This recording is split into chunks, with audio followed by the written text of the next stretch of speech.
Peace, family.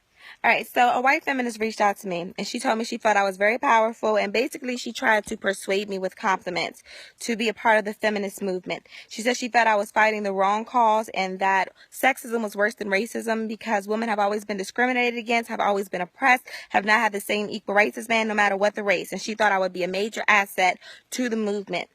And so I want to go ahead and address this so everybody knows where I stand when it comes to feminism, especially black feminism. Black feminism branched from white feminism, which initially had absolutely nothing to do with the black man or the black woman. The only reason the white woman reached out to the black woman was because she needed numbers, was because she needed signatures. The same way this white woman only reached out to me was because she thought I would be an asset. The same way politicians only pay black people any attention when they need our votes.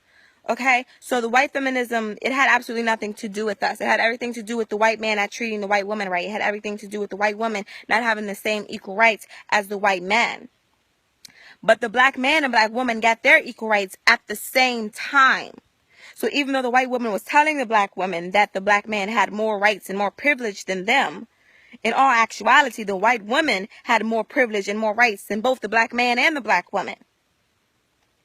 And so they whispered these ideas of integration into their ear, which is nothing but the illusion of inclusion. And because of that, it has been the biggest destruction of the black family and one of the most detrimental things that had ever happened to the black community ever. And still today, black women are still hollering about equal rights when the unemployment rate for black men is at 18%. Black women are more likely to be hired by a job now than black men. Black women can get more student loans now than a black man. A black woman that can't provide for her child financially can get assistance. A black man that can't provide for his child financially is going to go to jail. So sisters, I'm not sure what we're hollering about when it comes to equal rights, because it seems the black man is the one that doesn't have equal rights. We have more privilege than him.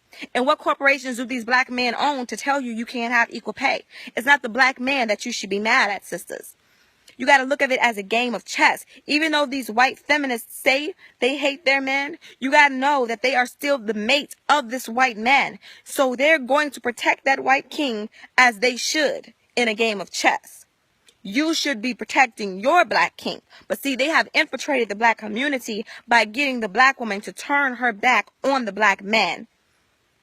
The welfare program is a perfect example, which tells us, sisters, that if you need help or want help from the white man, you have to turn your back on the black man. You have to give up the black man. If you want to live in these apartments, your children cannot have a father in the home.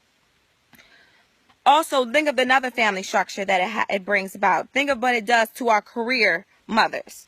Okay, now they say that the most educated group of people in America now is the black woman, and I love that. But so many of our sisters now have these careers and have these degrees, and all of a sudden they don't see value in the black man. They don't need a man. They don't want a man.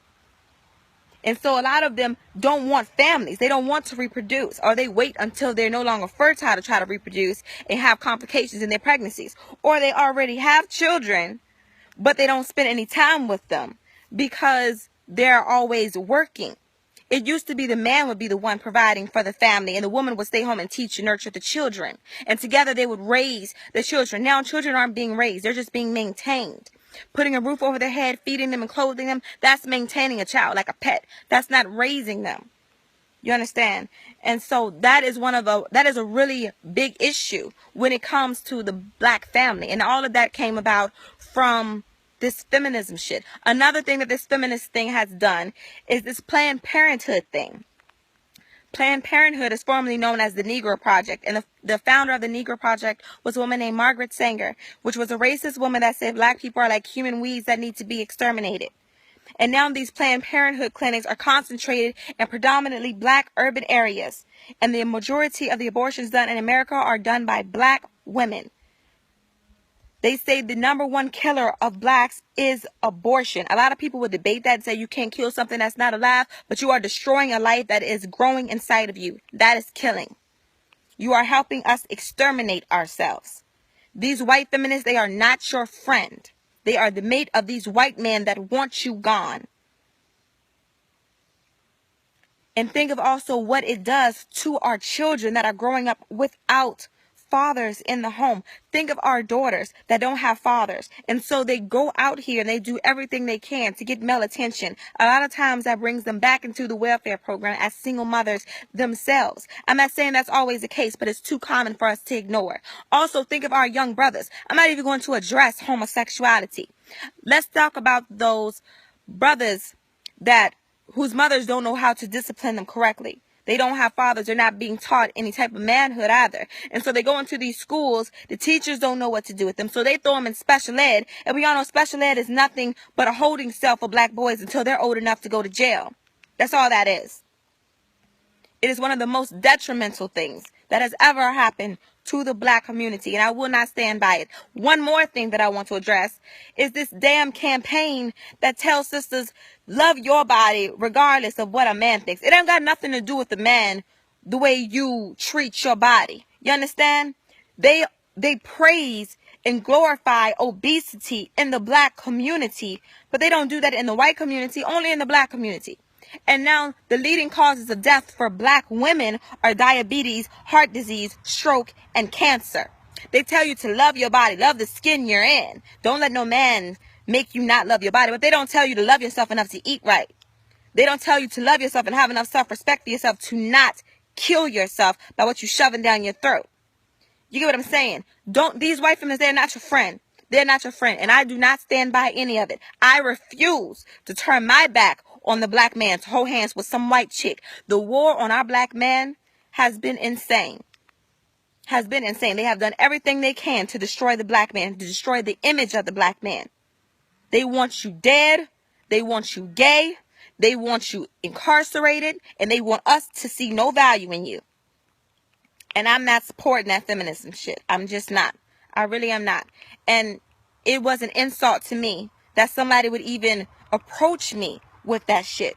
It was an insult to my intelligence. It was an insult to my loyalty to the black community. It was an insult to the black man. And if you're insulting the black man, you are insulting me because we are reflections of each other. It was an insult to my ability to think for myself, because a lot of these black feminists, not all of them, but a lot of them, they just don't think for themselves. They're just listening to what white people are telling them about black men. They are listening to these celebrities that are telling you that girls run the world and we don't need men, while all the while they sitting at home married to one. They're watching these television shows where all of these black women are single and yet they're successful. Yeah, I think for myself. I don't need this programming. It was an insult. It was an insult. So, yes, no, I would never ever be a feminist. I stand by the black man and I love my black man and I would never ever turn my back on him. And that's pretty much all I have to say about that. Now you know where I stand with feminism. Hopefully nobody will ever ask me to be a part of that movement ever again.